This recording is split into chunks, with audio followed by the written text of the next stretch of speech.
Chapter 17 Wrap-Up. After the signing of a deal with Union Commercial Bank, Jake had sold 10% of his equity stake for $15 million.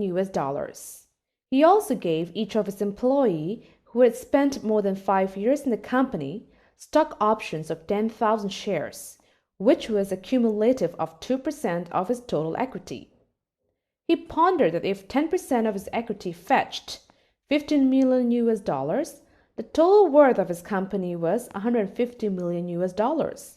Though he now had 88% of the company, he knew his financial stature had grown immensely. Why he had invested only a fraction of this to start the company? He was immensely satisfied that his people who had been with him had also gained. He felt as though he had accomplished a long-standing responsibility.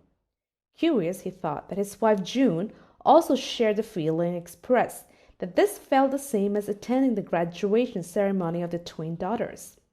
At the company dinner, to announce the stock options, he felt as though it was a family get-together rather than a corporate affair.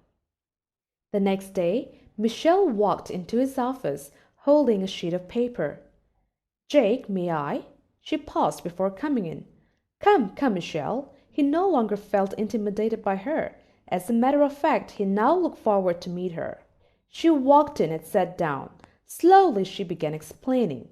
Ever since she had begun her research into the site, she had observed a direction.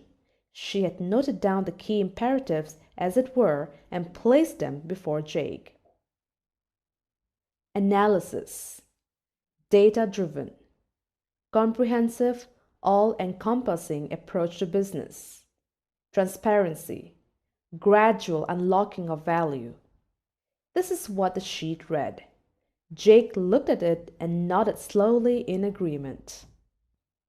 At the next management meeting, he shared this paper with the entire team, and everyone could relate with this immediately. There were no questions, only expositions of the themes. Each of his team members shared their perspective around how to sharpen and take forward each of these imperatives. Jake felt as if he now had 4 brains instead of 1. He knew that the first step in search of glory had been taken.